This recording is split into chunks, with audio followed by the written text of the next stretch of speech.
Dois indivíduos que seguiam por estradas diferentes se encontraram em uma bifurcação que culminava em uma só estrada. Então passaram a seguirem juntos, já que ambos estavam indo para o mesmo destino. Enorme foi a satisfação ao se encontrarem ou se descobrirem cristãos, o que tornou a caminhada ainda muito mais salutar.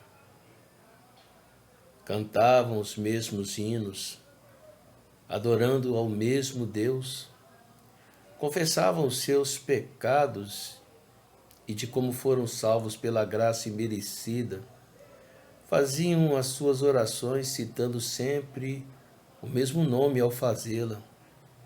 Assim a caminhada se fazia alegre, amena e progressiva, até que se descobriram arminianos e calvinistas. Depois de tão terrível discussão, cada qual seguiu pelo mesmo caminho, porém seguiam por margens diferentes. Muito embora já não comungassem entre si a respeito das doutrinas imprescindíveis, essenciais advindas do Pai, do Filho e do Espírito Santo, ainda assim evangelizavam a todos que pelo caminho encontravam, falando do incomensurável amor de Deus, nosso Senhor Jesus Cristo, do qual ambos eram servos. Se eles voltaram a comungarem, somente na glória eterna, ao lado de Deus, saberemos.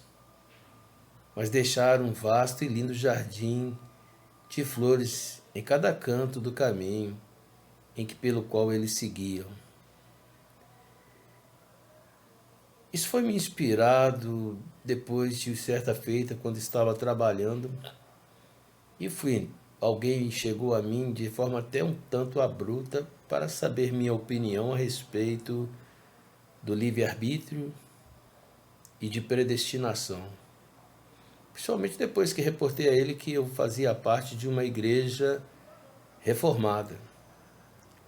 Porém, sabendo que tudo estava previsto indo para um caminho de discussões infundáveis, pelo menos naquele instante. Então eu peguei e perguntei a ele o que ele esperava que acontecesse daqui a 100 anos, já que ele tinha provavelmente a mesma idade que eu tinha. Perguntei a ele se ele esperava estar na glória com Deus e ele disse que sim. Então eu disse a ele, porque o meu sonho, o meu anseio também não é outro senão esse, de herdar o reino dos céus. E lá nós saberemos quem estava certo, os que se julgam e se valiam pelo livre-arbítrio, ou os adeptos da predestinação.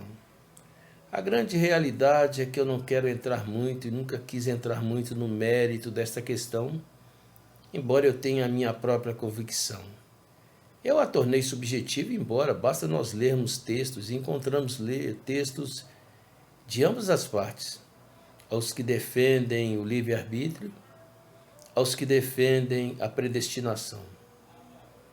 E nem quero entrar no mérito, eu poderia citar aqui sobre Romanos 8, já que estou falando dos reformados, por que não dizer no livro de Efésios, e vai por aí afora. Com certeza, se eu tivesse debatido com este rapaz sobre estas questões naquele dia em que estava trabalhando, não haveria nem trabalho. Passaríamos a tarde discutindo. E o que é interessante é que havia outras pessoas também que não professavam fé alguma. E ele era uma boa pessoa, embora fosse muito veemente nos seus conceitos, até um tanto obstinado. Mas com poucas palavras eu fiz ele entender que o importante é ministrar o Evangelho, e não abrir mão das coisas que são fundamentais. A glória do Pai, Deus Pai, a glória do Deus Filho e a glória do Espírito Santo. E quando nós priorizamos essa maravilhosa graça de servir a Deus, que é um só, porém sabendo que são três pessoas distintas. Esse é o princípio basilar da fé, entre tantas outras coisas, tais como Jesus como o único mediador entre o Pai, entre Deus e o homem, que é o único caminho, a única verdade, a vida. Ele mesmo testifica isso em João, na sua palavra, quando disse: eu sou o caminho, a verdade e a vida. Ninguém vem ao Pai se não for por mim, enfim. Eu prefiro me ater nessas questões que são imprescindíveis. Adorar o mesmo Deus, confiar no mesmo Deus, embora, volto a repetir, eu tenho certas questões subjetivas, mas que não inferem, não interferem na minha comunhão com aqueles que pensam o contrário, mas que, contudo, não são pessoas que partem para heresias descabidas.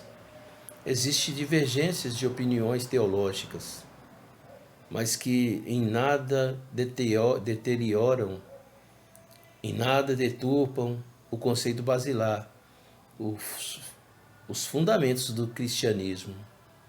É isso que o meu coração preza.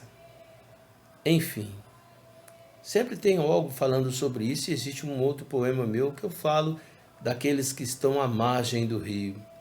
É lógico que eu não vou falar sobre esse poema agora, porque ele é muito grande, muito extenso, mas no poema eu quis dizer o seguinte, que aqueles que ficam à margem pertencem a certas, às suas obstinações, às suas ideias obcecadas, mas aqueles que têm sede de Deus querem mergulhar no cerne deste rio, sejam estes calvinistas ou arminianos. Ambos são filhos de Deus.